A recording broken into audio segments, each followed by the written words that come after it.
Put food in one bowl. Let your dog watch you do it, and let him sniff it.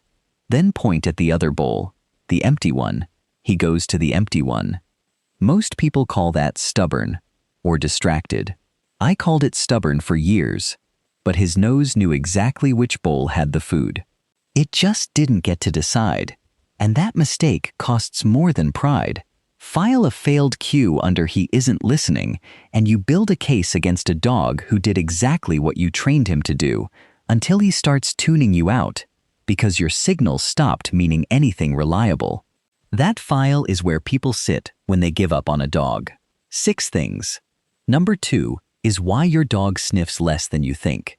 Number 4, changed what I mean when I say a dog is stubborn. And stay to number 6. It ends at your own front door, and most owners get it backwards. So here's the first thing. You hide a treat under one of your hands. Your dog stares at your hands. And when you finally open them, you notice something. He wasn't tracking the treat. He was tracking you. There is a version of that set up as a trap. 2 identical bowls. Food goes into one of them, out of sight. Then a person stands between the bowls, catches your dog's eye, and points at the bowl that is empty. 10 trials, 1 dog at a time. The food is genuinely in the other one, and it is salami. It is not subtle. The dogs followed the finger, not once by accident, reliably, significantly worse than random guessing. 10 dogs at a university in Budapest. In a paper, the authors called "When Dogs Seem to Lose Their Nose." Here is what that tells you about pointing. To you, pointing is information. Here is where the thing is. To your dog, it reads closer to permission. That one. You may have that one. And permission from you outranks a fact he worked out for himself. So try it tonight. Put a treat under your left hand. Let him watch you do it. Then point at your right hand. Say nothing. Just point and hold it. Second thing, this is the one that surprised me. Read the methods of that study closely, and you find a sentence the authors almost throw away. In most trials, the dogs walked to a bowl in a straight line, with no obvious sign that they were sniffing at all. They were not overruling the nose. They never switched it on. That is a different problem from the one you think you have.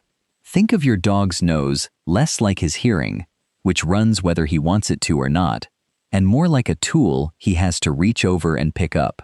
In a strange yard, 2 meters from a covered bowl, with people watching him, he mostly does not bother to pick it up. There is a second detail in the same study that makes this sharper. When the person walked away and left the dogs alone with the 2 bowls, the dogs beat chance. When that same person stood between the bowls, silent, arms folded, not pointing at anything, the dogs dropped to chance. Nothing changed about the smell. To your dog, a person standing there doing nothing reads as an unfinished sentence. He is waiting for the rest of it, and while he waits, he is not working. So here is your handle for this one. On your next walk, count how many times your dog looks up at your face before he puts his head down to a smell. Most owners have never counted. The number is higher than you would guess. Third, if you stopped there, you would conclude the nose is overrated. The same team suspected the fault might be theirs, so they ran the whole thing again, in people's living rooms, with the dog walked up to each bowl and allowed to put his nose right on the lid. 10 seconds. Sniff one, sniff the other, walk back, choose. The dogs were near perfect. So the nose is not weak. It is idle. 2 meters of open air in a distracting yard was enough to leave it switched off. 10 seconds nose to lid, at home, and the same animal reads the room like a machine. That gap, between what your dog can smell and what your dog bothers to smell, is most of what people mistake for intelligence. When you tell someone your dog is clever, or slow, half the time, you are describing whether he had a reason to turn the equipment on. It is also why the scent puzzles you buy tend to disappoint you. You hide the treat, you get impatient, and you hover. He does not need a harder puzzle. He needs the ground, the time, and you being boring. So try this instead of the puzzle. Put a treat somewhere on the floor while he is out of the room. Bring him in, say nothing, and then genuinely do nothing. Sit down, look at your phone, give him a full minute before you help. Most people cannot last 20 seconds. Fourth, this is the one I promised you. Same living rooms, same 10 seconds nose to lid. Your dog sniffs the food, he knows exactly where it is, he walks back to the start, and then the person points at the empty bowl. What do you think he does? He goes to the empty bowl. Reliably, 10 seconds after smelling the food himself. He had the information. He handed the decision to somebody else. The authors put it in the title, Dogs Seem to Lose Their Nose in Certain Social Situations. And here is the part that keeps this honest, because it does not all run one way. There was one condition where the dogs stopped obeying, when they had watched the food go into the bowl with their own eyes. Then, the pointing stopped working. As a group, they split down the middle. Some dogs believed the person, some believed what they had seen, and they held that position, trial after trial. So your dog does not defer to you about everything, only about the things he merely smelled. Watching it happen buys him the confidence to disagree with you, which reframes a word. When your dog blanks the treat you threw into the grass and stares at your hand instead, most people read that as stubborn. He is asking you to confirm it. As far as he is concerned, you are the more reliable instrument. So tonight, throw a treat where he can see it land, and then point somewhere else. This time, you will get an argument. Fifth, so does his nose know anything about you at all? Follow this in your head. Someone your dog loves walks across a field, out of sight. Your dog goes on the trail, nose down, to the end, and at the end stands a different person, someone he also knows, also likes. Your dog stops, his behavior changes. 54 dogs, filmed and coded, and the researchers read it as a violated expectation. So the trail did more than say somebody went this way. It said, which somebody. There is a name attached to the smell, and you can test that at home tonight. The brain scanning work says the same from underneath. Dogs awake in an MRI, given 5 cents. Their own, a housemate dog, a strange dog, a strange person, and their owner. The olfactory bulb answers all 5, but the caudate, the good thing is coming circuit, fires hardest for exactly 1, yours. And you are not in the room. His nose carries your identity, with feeling attached. It just does not make the call while your hand is in the picture. Your handle here. Most people leave that worn t-shirt as a comfort blanket, something that smells vaguely of home. It is doing something much narrower. It is your name, written in the one alphabet he can read without asking your permission first, which changes what you do.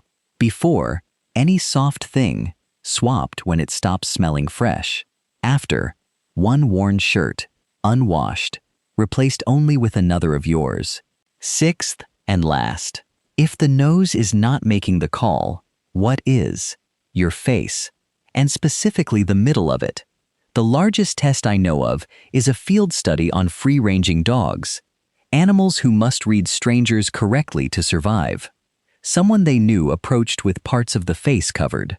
Hood, sunglasses, mask, then both.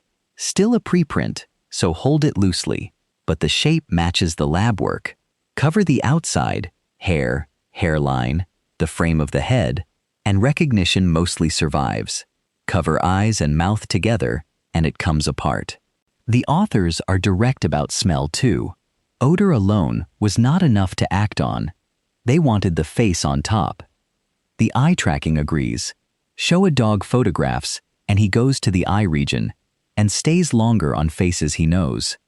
In a scanner, human faces light a specific patch of temporal cortex. Part of your dog's brain is for looking at you. So here is the last handle, and it is the one most owners get backwards. You come home in a hat, sunglasses on, hood up, in the dark. Your dog hesitates. You feel that small sting. He is not being dramatic, and he has not forgotten you. You have covered the channel he checks first, and the channel he would fall back on does not outrank it. Read that as forgetting, and you'll pull back. fewer greetings, less patience. That erodes the exact thing you feared losing, silently, over a year, out of one misread.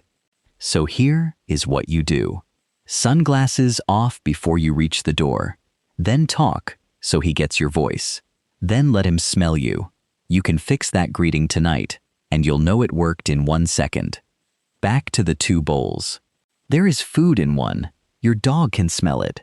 And he still looks up at you, waits, then goes where you sent him. Easy to read that as your dog, ignoring the best equipment he owns. Here is the other reading. He owns an instrument that can pick your body out of an open field. And he checks with you first anyway, not because the equipment failed, but because in the world he lives in, you are the more reliable instrument. That is not a defect. That is trust, from the inside. Give it a week, and you stop being someone who thinks his dog ignores him. You become someone who can tell, in half a second, whether it landed. But there is one more thing, and it is the obvious next question. If his nose can name you, can it name him? Dogs fail the mirror test. Everybody quotes that. Then somebody ran it with smell instead of glass, and the answer changed. That is next. Your dog fails the mirror test and passes a different one.